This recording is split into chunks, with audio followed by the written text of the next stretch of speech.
আরে দাদা, আরে আসতে ভাই, ল্যাপটপ আছে এর ভেতরে। সরি, ভুল হয়ে গেছে। একটু ঠিকঠাক ভাবে রাখা উচিত তো জিনিসগুলো।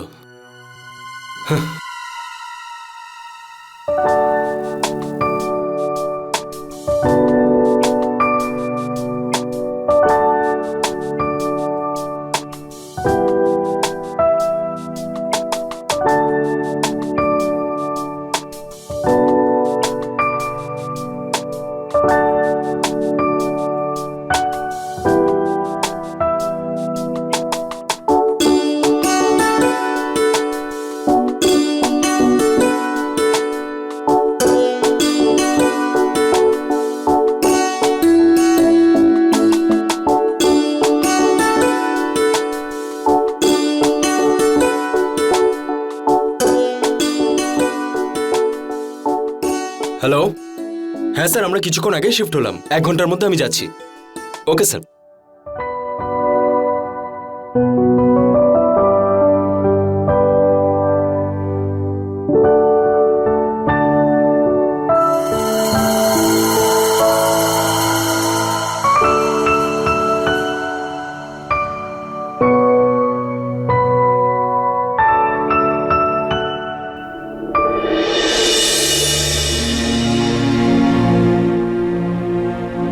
বানিয়ে নিয়ে এসেছিলে, নার্স বানিয়ে ছেড়ে দিলে।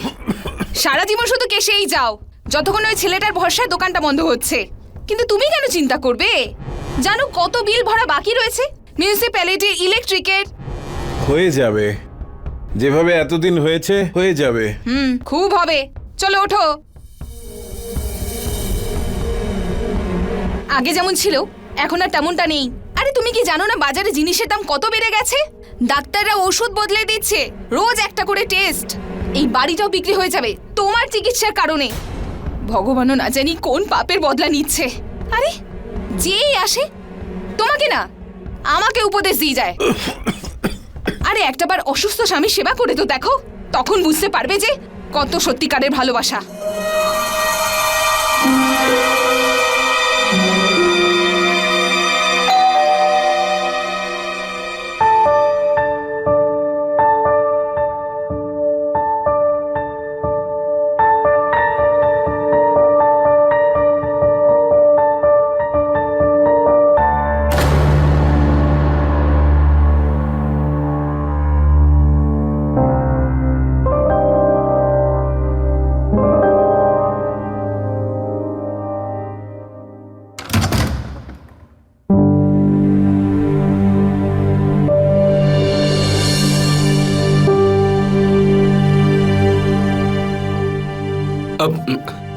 নমস্কার বৌদি, আমার নাম সঞ্জয়, আপনাদের পাশের বাড়িতেই থাকতে এসেছি।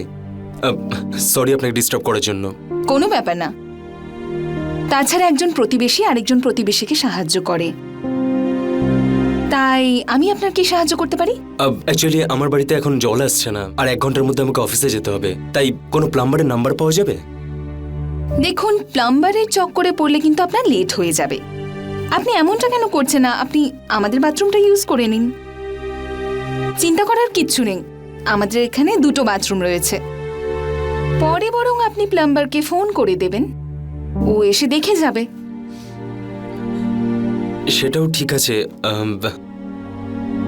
ঠিক আছে, আমি আমার জামা কাপড় নিয়ে আসছি। Thank you so much.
আরে বৌদি, আপনি? নমস্কার। আমি আপনাকে তাড়াতাড়ি ঘুম থেকে উঠিয়ে দিলাম না তো? মানে আজ সানডে, তাই আপনি হয়তো একটু দেরি করে উঠতেন। আরে না বৌদি, এরকম কোনো ব্যাপার নয়। তাছাড়াও আমি বেশি দেরি পর্যন্ত ঘুমাই না। সকাল সকাল ব্যায়াম করা আর ভালো মন্দ খাওয়া, এটাই আমার প্রতিদিনের রুটিন। সেই জন্যই আমি ভাবলাম যে আজ তো সানডে, তাই কেননা তোমাকে একটু ভালো করে আলুর পরোটা খাওয়ানো যাক।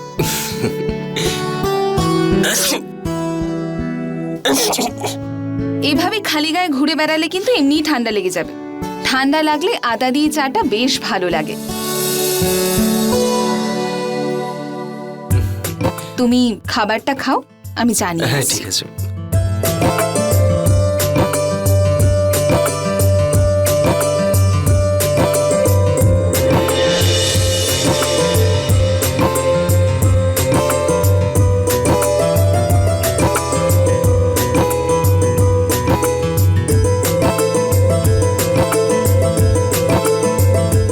চা। থ্যাংক ইউ বৌদি।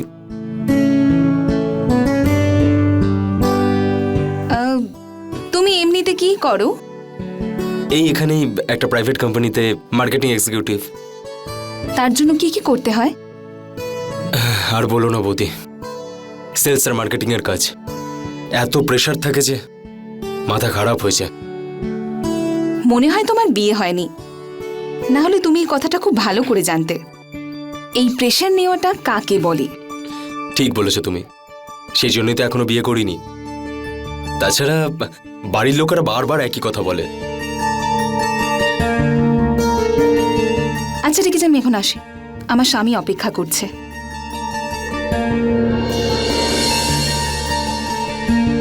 গত 2 বছর ধরে আমার স্বামী খুব অসুস্থ, এবার তো বিছানা ধরে নিয়েছে। মাঝে মাঝে তো মনে হয় যে কি করব এরকম একটা জীবনের। বিয়ে হয়েছে 8টা বছর হয়ে গেল, তাও আমার কোল এখনো ফাঁকা। দেখো বৌদি, এখন তো চিকিৎসার অনেক উন্নতি হয়েছে, ভালো কোনো ডাক্তারকে দেখাও।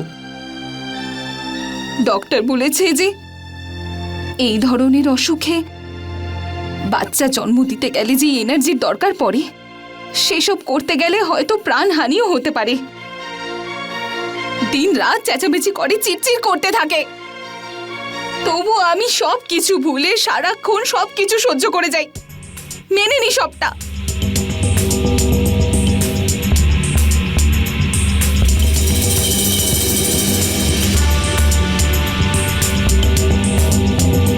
সোনা,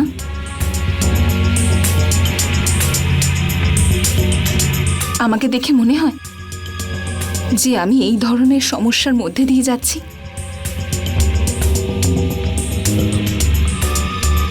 বৌদি, তুমি সত্যিই খুব সুন্দর। সত্যি?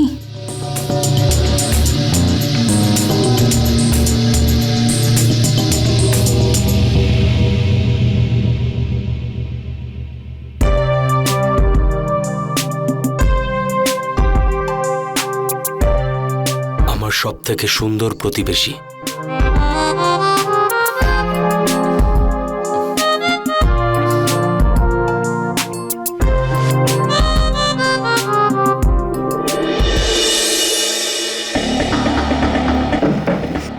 এই না ওষুধ, তুমি সব সময় ভুলে যাও।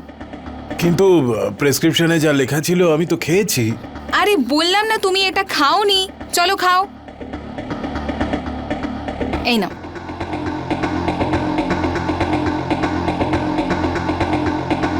এবার তুমি আরাম করে ঘুমিয়ে পড়বে। হ্যাঁ,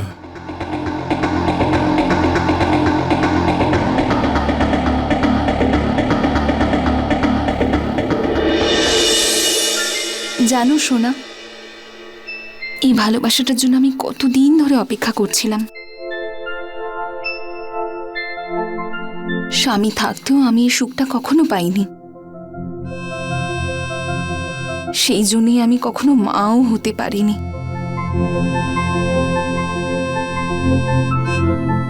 কিন্তু এখন মনে হয় সেই সব স্বপ্ন, সব চাহিদা সব পূরণ হতে চলেছে।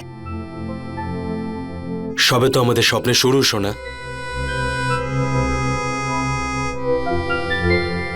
সোনা, একবারে আমার মন ভরেনি। আমারই বা কোথায় পড়েছে? তাহলে আটকালো কে? তাছাড়াও তুমি এই বাজিটা হেরে গেছো। আচ্ছা, তাহলে এইবার দেখা যাক শর্ত কে জেতে।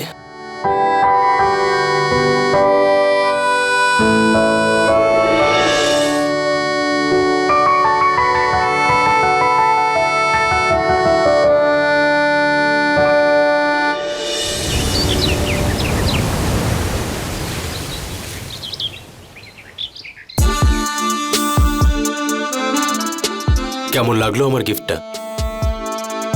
একদম তোমার মতো।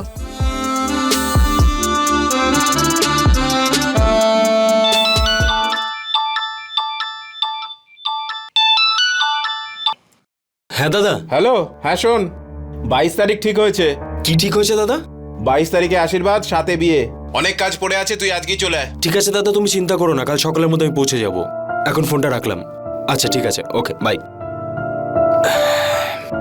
আজ রাতে আমাকে বাড়ি ফিরতে হবে। মায়ের শরীর খুব খারাপ। কি হয়েছে ওনার? বয়সের সাথে সাথে অসুখ বিসুখ তো হয়ই। দাদা বললো যে মায়ের অবস্থাটা সিরিয়াস। দেখা যাক, ওখানে গিয়েই জানতে পারবো যে সিচুয়েশনটা কি। তাহলে তুমি কবে আসবে? এখন আমি কি করে বলবো? ওখানে গিয়েই তো আমি জানতে পারবো না যে সিচুয়েশনটা কি। মায়ের অবস্থা যদি ঠিক হয়ে যায় তাহলে তাড়াতাড়ি চলেই আসবো আমি। তুমি চিন্তা করো না, আমি তাড়াতাড়ি ফিরে আসবো। ঠিক আছে?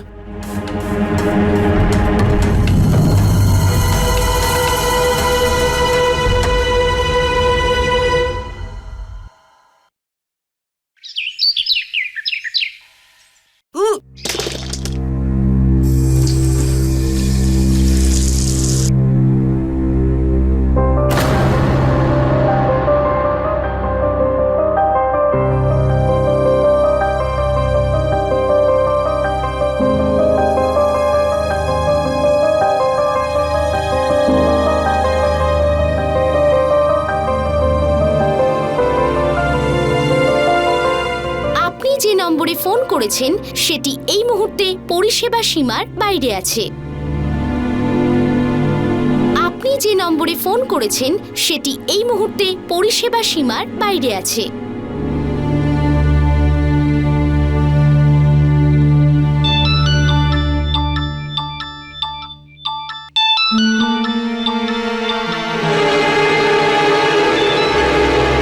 Hello hello hello Sanjay, hello Sanjay, তোমাকে আমার একটা বড় গুড নিউজ দেওয়ার আছে। হ্যালো, সঞ্জয়, শুনতে পাচ্ছি না। হ্যালো, এখানে নেটওয়ার্ক প্রবলেম করছে। Hello hello.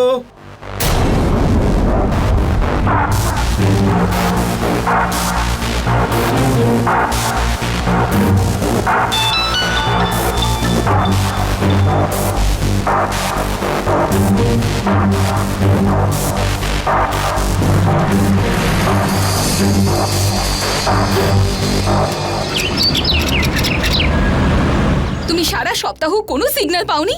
তুমি জানো আমি তোমাকে কতগুলো কল করেছি, তোমাকে কতবার ফোন করেছি, অন্তত একটাবার তুমি আমার ফোনটা ধরবে। তুমি জানো আমার তোমার সঙ্গে কত গুরুত্বপূর্ণ একটা কথা ছিল। তুমি শুনতে পাচ্ছ না আমি কি বলছি? হ্যাঁ তুমি বলো, আমি শুনছি। ঠিক করে শুনছো না? এদিকে তাকো আমার দিকে। তুমি আমার একটুও চিন্তা করো না, কোনো চিন্তা নেই তোমার। জানো তোমার সঙ্গে আমার কত গুরুত্বপূর্ণ একটা কথা আছে। তুমি এই জিনিস পরিষ্কার করাতে বিজি। আরে কারণ আমার বাড়ির লোকেরা এখানে আসছেন। আচ্ছা, আমি প্রেগনেন্ট, আর এটা হলো তার প্রমাণ।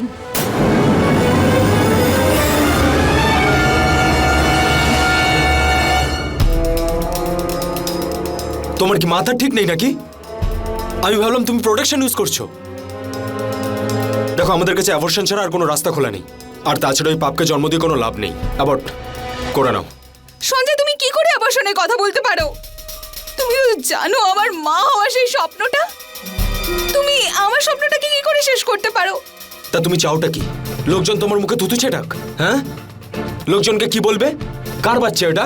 এর আসল বাবা কে? কি বলবে? চুপচাপ গিয়ে অ্যাবর্ট করাও।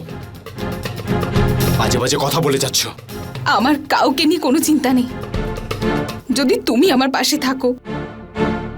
সঞ্জয়, আমি শুধু তোমার। আর সারা জীবন তোমার হয়ে থাকবো। এই যে বাচ্চাটা, এটা আমাদের ভালোবাসার চিহ্ন। এটা কোনো পাপ নয় যে একে যেখানে সেখানে ফেলে দিতে পারি। সঞ্জয় প্লিজ আমার কথা শোনো, আমি তোমাকে ছাড়া বাঁচতে পারবো না, আর এই বাচ্চাটাকে ছাড়াও পারবো না। প্লিজ সঞ্জয়, কথাটা একটু বোঝো সঞ্জয়।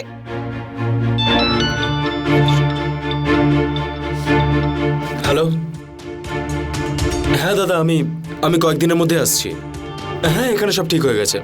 হ্যাঁ, ওকে। আমাকে এখন বেরোতে হবে একটা দরকারি কাজে, তুমি প্লিজ যাও।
তা কেমন লাগলো আমাদের এই বাড়ি? খুবই সুন্দর হয়েছে, যেমনটা স্বপ্নে ভেবেছিলাম একদম সেরকম। এখন তো এই বাড়িটা ভাড়াতে নেওয়া, তুমি এসে গেছো, নিজের বানিয়ে নেবো, এর থেকেও ভালো। একদম।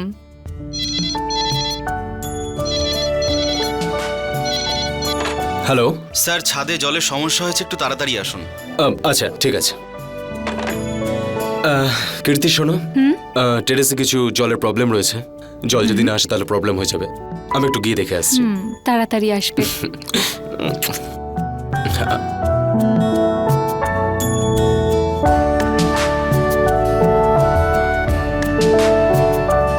ওয়াও,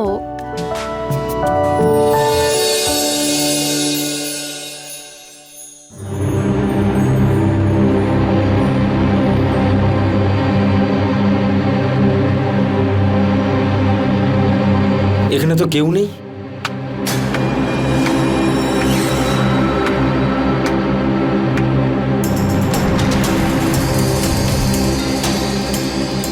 বাহ সোনা, বাহ,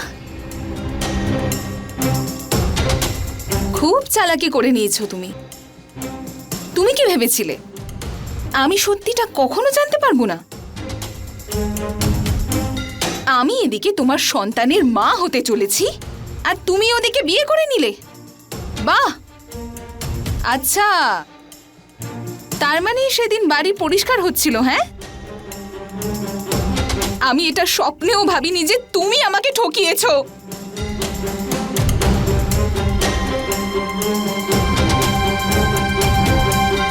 দেখো, যা হওয়ার ছিল তা তো হয়ে গেছে, তাই আমরা না এখনো একসাথেই থাকতে পারি, একটা পরিবার হয়ে। কি বলতে চাইছো কি তুমি? মানে তো এটাই যে দিনের বেলা তুমি তোমার বউয়ের বর, আর রাতে আমার সঙ্গে আমার ঘরে। তাহলে আমার বাড়িতে দেখা হচ্ছে? দেখো, যদি তুমি হ্যাঁ বলো তাহলে যেমনটা আমি বলছি ঠিক তেমনটা করো, না হলে আমার কাছে প্রেগন্যান্সির রিপোর্টটা রয়েছে, আর আমি যদি ওই রিপোর্টটা একটা ছোট্ট খামের মধ্যে ভরে তোমার বাড়িতে আর শ্বশুর বাড়িতে পৌঁছে দিই, তাহলে তুমি খুব ভালোভাবে জানো কি হবে। তোমার এই সুখী বিবাহিত জীবনটা জ্বলে পুড়ে ছাই হয়ে যাবে। আমার বাড়িতে, হ্যাঁ,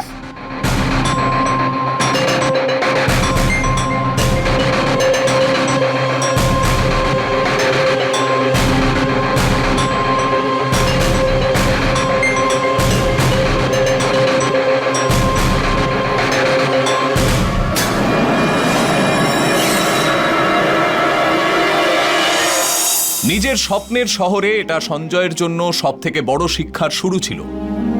বড় শহর, অনেক আকাঙ্ক্ষা আর স্বপ্নের শহর, কিন্তু এখানে একটু ভুল হলেই জীবনের গাড়িটাকে এমন রাস্তায় নিয়ে যায় যার গন্তব্য কারুর জানা নেই। আর সঞ্জয়ের সঙ্গেও এটাই হচ্ছিল। ও এখন বিবাহিত ছিল, কিন্তু অনেক আগের করা একটা ভুল ওর সুখী বিবাহিত জীবনকে ওলটপালট করে দিতে চলেছিল। রুনা এটা জানতো যে সঞ্জয় ওর হাতের মুঠোয়। সমাজে অনেকেই এই অনৈতিক সম্পর্কগুলোকে এরকমই সহজভাবে নেয়, পরবর্তীকালে যা একটা বড় ভুল বলে প্রমাণ হয়। রুনা আর সঞ্জয়ের সম্পর্ক এরকমই দৃষ্টান্ত হতে চলেছিল। রুনার কাছ থেকে পাওয়া শারীরিক সুখ এখন ওর নিজেরই বিবাহিত জীবনের সুখ স্বাচ্ছন্দ্যের ওপর গ্রহণ ডেকে আনতে চলেছিল। এটা কি করছো তুমি? এত রাতে কোথায় যাচ্ছ? হ্যাঁ, তাও এত সেজে গুজে। কোথায় যাচ্ছ বলো না। আরে বস ডেকেছে, একটা ইম্পর্টেন্ট প্রেজেন্টেশন রয়েছে। কিন্তু এটা তো ঠিক নয়। আই নো এটা ঠিক নয়, কিন্তু বসের কথা তো শুনতে হবে না। এখন ক্লায়েন্ট এত রাত করে কনফার্মেশন দিয়েছে, আর তুমি তো জানোই যে প্রাইভেট জবগুলো কিরকম হয়, পুরো রক্ত চুষে নেয়। আর মিথ্যা কথা বললে চাকরি নিয়ে টানাটানি শুরু হয়। এবার আমি করতে গেলেও বা কি করব? ঠিক আছে, যাও তুমি, কিন্তু তাড়াতাড়ি আসবে। তুমি তো জানো এটা, তুমি ছাড়া আমার ঘুমই পায় না। না না, তুমি ঘুমিয়ে পড়ো, আমার একটু টাইম লেগে যাবে। প্রেজেন্টেশন রয়েছে না, বস এত তাড়াতাড়ি আমাকে ছাড়বে না। প্লিজ তুমি ঘুমিয়ে পড়ো। আমার লেট হয়ে যাচ্ছে, সরি। এলাম আমি।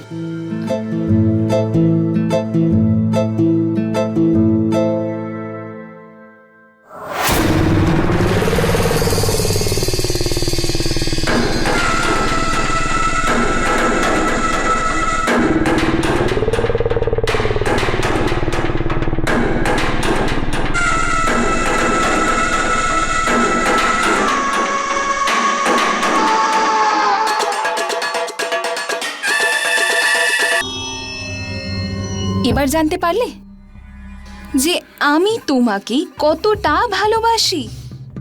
হ্যাঁ,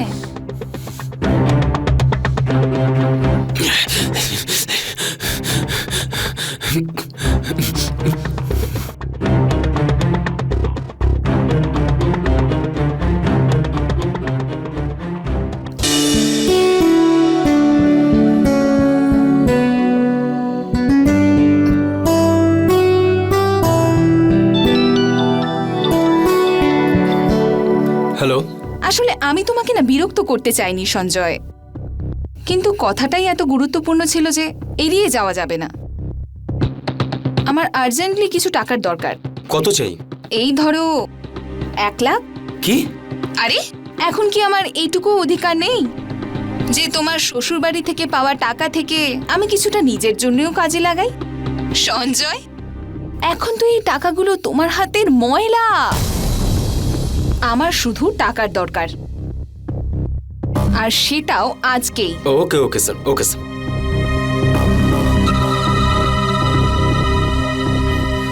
কি হলো? আরে কিছু নয়, অফিস থেকে ফোন করেছিল। তুমি কি খুব চিন্তায় আছো?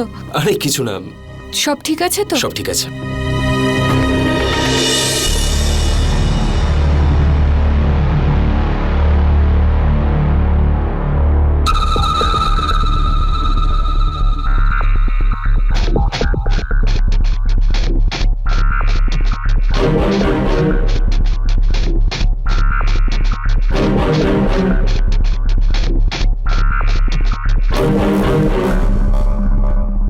50,000 টাকার ব্যবস্থা করতে পেরেছি, বাকি টাকা 2-1 দিনে দিয়ে দেবো।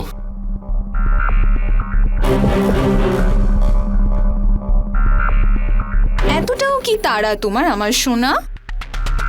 নতুন বউ কি আমার থেকেও বেশি আনন্দ দিচ্ছে?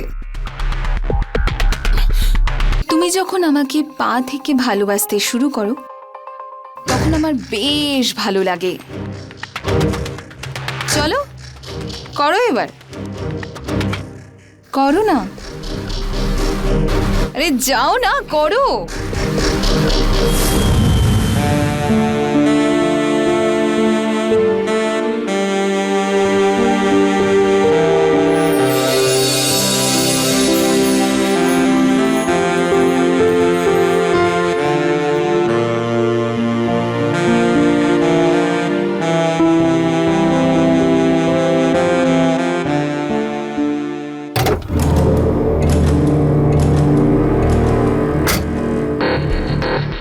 বৌদি, তুমি একদম হঠাৎ করে মানে এখন কি প্রতিবেশীর থেকেও পারমিশন নিতে হবে? না, আমি বলতে চাইছি আমাকে বাজার অবধি ছেড়ে দাও। কিন্তু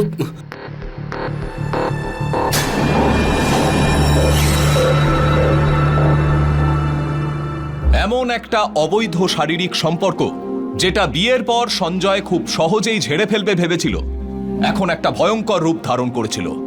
নিজের সুখী দাম্পত্য জীবনকে বাঁচানোর জন্য ও নিজের বউকে একটার পর একটা মিথ্যে বলছিল, কিন্তু ও এটা ভুলে গেছিল যে এসব করার ফলে ও আসলে রুনার ব্ল্যাকমেল করার চেষ্টাটাকে আরো উৎসাহ দিচ্ছিল। সেটার বিরুদ্ধে না গিয়ে ও সেটা স্বীকার করে নিচ্ছিল, আর এর ফলেই বৈবাহিক সম্পর্ক যে বিশ্বাস আর ভালোবাসার ওপর দাঁড়িয়ে থাকে সেটা এখন নড়বড় করছিল। যদি সঞ্জয় এখনো সাহস করে সত্যের সম্মুখীন না হয় তাহলে ওকে ভয়ঙ্কর পরিণাম ভোগ করতে হবে।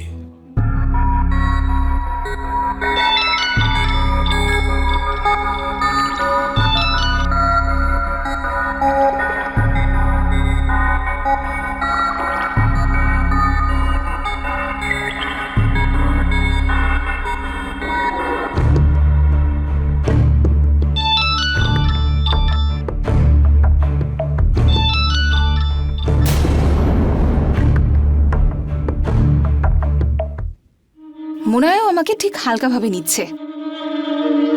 বাবু, রুনার সঙ্গে তুমি গেম খেলতে পারবে না। আমার রূপটা এখনো দেখেনি তো, ওকে ছোটবেলার কথা মনে করিয়ে দেব। সঞ্জয়, আমি শুনেছি পাটনা জায়গাটা নাকি খুবই সুন্দর। সোনা, তুমি এখনো পাটনা ঠিকঠাক ভাবে দেখেছো কোথায়? এই উইকেন্ডে না আমি তোমাকে একটা ভালো জায়গা ঘোরাতে নিয়ে যাব, তারপরে আমরা মুভি দেখতে যাব, আর তারপর ডিনারে যাব। হ্যাঁ, ওকে, ডান। ডান।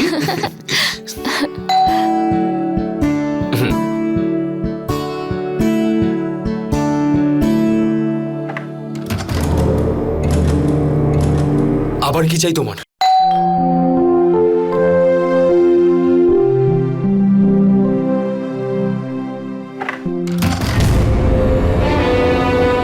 আবার কি চাই তোমার?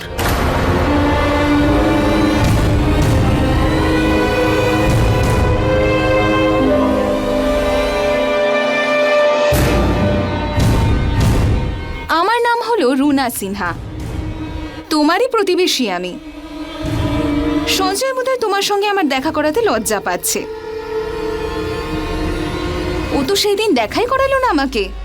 সেদিন আমরা একসঙ্গে গেছিলাম বাজারে, তোমাদের গাড়িতে। এরকম কোনো ব্যাপার নয়। আরে ছাড়ো না, তুমি আর কি দেখা করাবে। আমি ভাবলাম যে আমি নিজেই তোমাকে শুভেচ্ছা জানাতে আসি। দেখেছিলাম তোমাকে আমি সেদিন, সঞ্জয়ের সঙ্গে আসছিলে সেদিন। তাছাড়া যাই বলো না সঞ্জয়, বউ কিন্তু তুমি বেশ সুন্দর দেখে এনেছো। মনটা বেশ শান্তি হয়েছিল সেদিন। শুভেচ্ছা তোমাকে তৃপ্তি, তুমি একটা সুন্দর গাধা পেয়েছো, যে এমন একজন স্বামী যে কিনা সব স্ত্রীকে খুশি করতে পারে।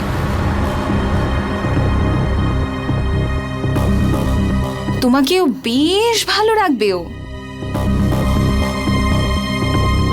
এটা একটা ছোট্ট উপহার আমার তরফ থেকে, নাও। দাঁড়াও না বৌমা, এত তাড়া কিসের? আগে মায়ের এই প্রসাদ দিয়ে নিজের মুখটা তো মিষ্টি করো। খাও, খাও না।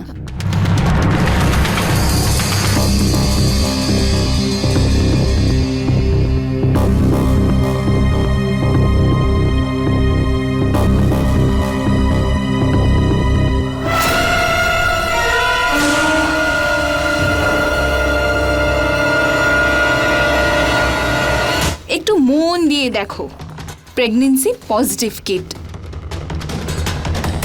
তোমার স্বামীর ভালোবাসার পরিণাম। আর এবার এই ভালোবাসার পরিণাম এখন আমার পেটের মধ্যে রয়েছে।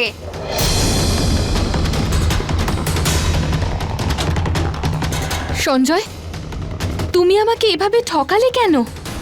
আচ্ছা, এবার আমি বুঝতে পারছি রাতে কাজের অজুহাতে তুমি কোথায় যেতে। তুমি ওর কথাতে একদম বিশ্বাস করো না। ও এসব জেনে বুঝে করছে যাতে আমাদের সম্পর্ক ভেঙে যায়। ঝামেলা? ঝামেলার আর কি বাকি আছে? এই প্রেগন্যান্সি কিট? দেখো, আমি তোমাকে বলতেই যাচ্ছিলাম যে ইনফ্যাক্ট আমি তোমাকে কালই বলে দিতাম। তুমি ওর কথা বিশ্বাস করো না। এসব ওর চালাকি, আমার থেকে টাকা নিতে চায় শুধু। এসব নাটক করছে ও। আমি নাটক করছি? তার মানে প্রেগন্যান্সি কিটটাও নাটক? বিশ্বাস হচ্ছে না তো? ঠিক আছে, আমি এক্ষুনি প্রেগন্যান্সি রিপোর্টের ফাইলটা নিয়ে আসছি। অথবা একটা কাজ করি, বাইরে গিয়ে সবার সামনে জোরে জোরে চিৎকার করে বলি, তখনই তো বিশ্বাস হবে না তোমার? তুমি না বাজে কথা একদম বলো না। তৃপ্তি, তৃপ্তি, তৃপ্তি, তৃপ্তি, তৃপ্তি, চোখ খোলো।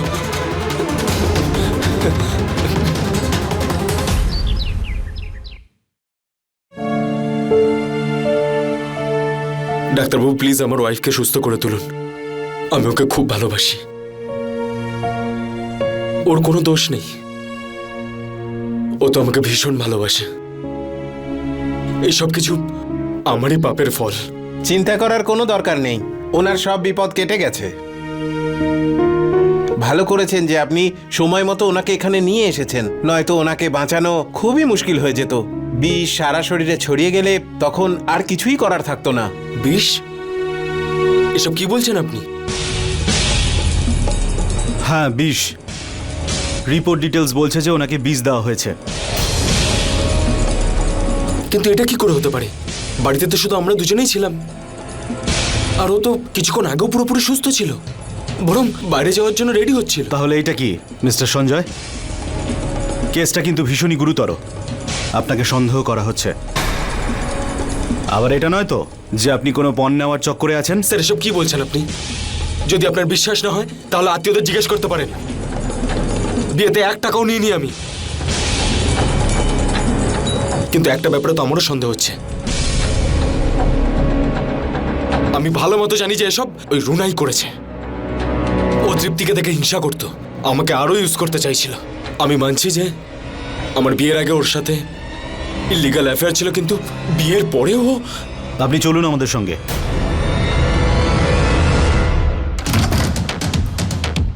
তোমরা আশেপাশে খুঁজে দেখো। Yes sir. ভেতরে আসুন।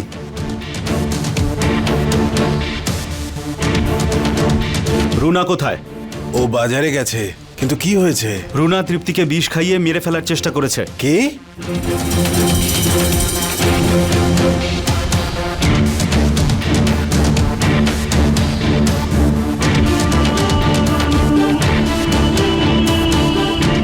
স্যার, এই ধূত্র ফল পেলাম, এগুলো খুবই বিষাক্ত। এটা ফরেনসিক টেস্টের জন্য পাঠিয়ে দাও। আর এটা যদি কাউকে খাইয়ে মারার চেষ্টা করে থাকে তাহলে সেটা রিপোর্টে জানা যাবে। মিস্টার সঞ্জয়, চলুন।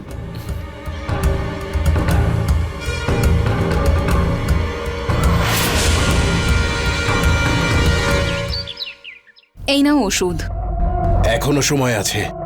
যদি কিছু ভুল করে থাকো স্বীকার করো। আরে আমি যখন কোনো ভুল করিনি তখন কি বলবো? আচ্ছা, ঘুমের ওষুধ আর অন্য ওষুধের মধ্যে তফাৎ বুঝি না আমি। সব কিছু বুঝি আমি। রোজ রাতে তুমি সঞ্জয়ের সঙ্গে দেখা করতে যাও, আর নয়তো সঞ্জয় তোমার সঙ্গে দেখা করতে আসে। পুলিশকে আসতে দাও, যা কিছু জানি সব বলে দেবো ওদের। আচ্ছা, এমনিতে তো তোমাকে নাড়ানো যায় না, এখন এত জোর চলে এসেছে তোমার। এবার দেখো আমি কি করি তোমার।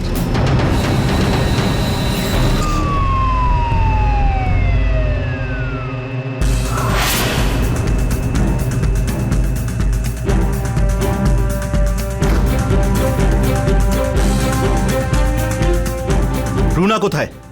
ও এক্ষুনি আমাকে প্রাণে মারার চেষ্টা করেছিল। ও ও ও ওইদিকে গেছে, ওইদিকে।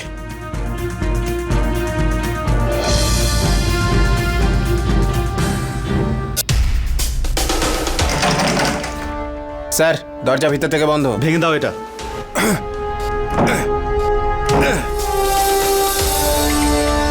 কেউ আগে আসবে না, আমি নিজের প্রাণ দিয়ে দেবো বলে দিচ্ছি।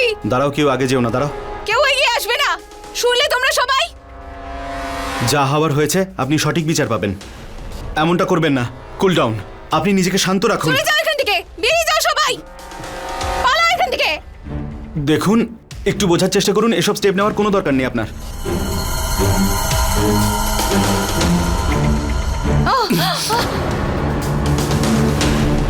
বন্ধ করুন এসব নাটক। নিজেকে মেরে কি প্রমাণ করার চেষ্টা করছেন? প্রমাণ পেয়ে গেছি। তৃপ্তিকে বিষ খাইয়ে আপনি মারার চেষ্টা করেছেন। হ্যাঁ হ্যাঁ হ্যাঁ, আমি তৃপ্তিকে বিষ দিয়েছি, কিন্তু এই সব কিছু আমি আমার বাচ্চার মোহর জন্য করেছি। যদি তুমি আমাকে অবসানের জন্য না বলতে না, তাহলে আমি এই ভুলটা কখনো করতাম না। শুনেছো তুমি? আমি যেটা চেয়েছিলাম সেটা আমি পেয়েছি। এখন আমি বাচ্চাটার সঙ্গে জেলে থাকবো নাকি বাইরে, আমার কিচ্ছু এসে যায় না, কোনো কিছু এসে যায় না আমার। নিয়ে চলো একে।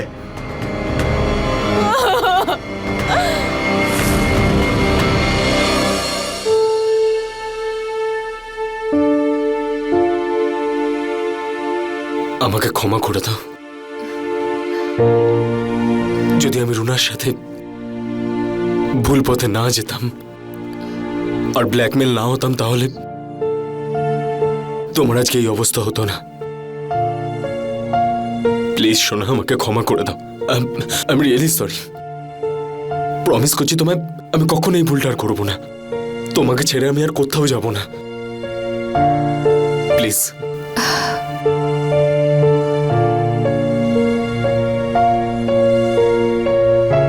ঠিক আছে, আমি তোমায় ক্ষমা করেছি, কিন্তু সঞ্জয়, তুমি আমার কাছে প্রমিস করো, তুমি আমায় কখনো ঠকাবে না, কখনো এমন কিচ্ছু করবে না যেটা তুমি করেছো।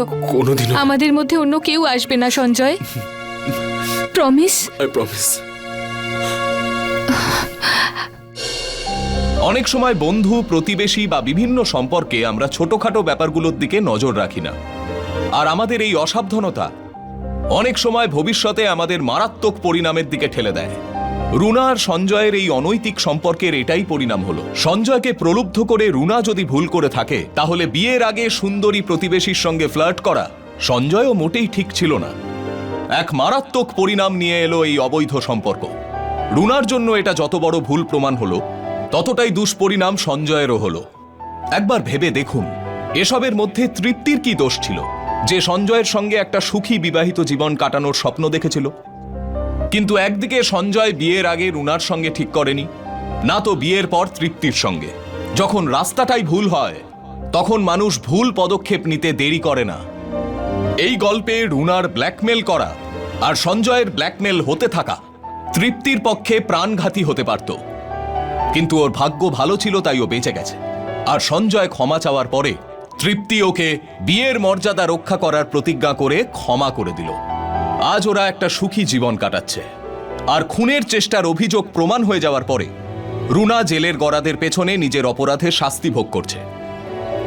বন্ধুরা, আমরা আপনাদের আরেকবার বলতে চাই যে সমাজে প্রত্যেকটা সম্পর্কের কিছু নিয়ম আর আদব কায়দা থাকে, সেটা ভাঙার চেষ্টা একদম করবেন না, কারণ তার অন্তিম পরিণাম আপনাকে পস্তাতে বাধ্য করবে। এর সঙ্গেই আমি গিরিশ জৈন ক্রাইম অ্যালার্টের এই এপিসোডে আপনাদের থেকে বিদায় নিচ্ছি। আবার দেখা হবে এরকমই একটা সত্যি ঘটনা নিয়ে। ততক্ষণ be alert, be safe. Crime alert, অন্যায়ের বিরুদ্ধে সোচ্চার।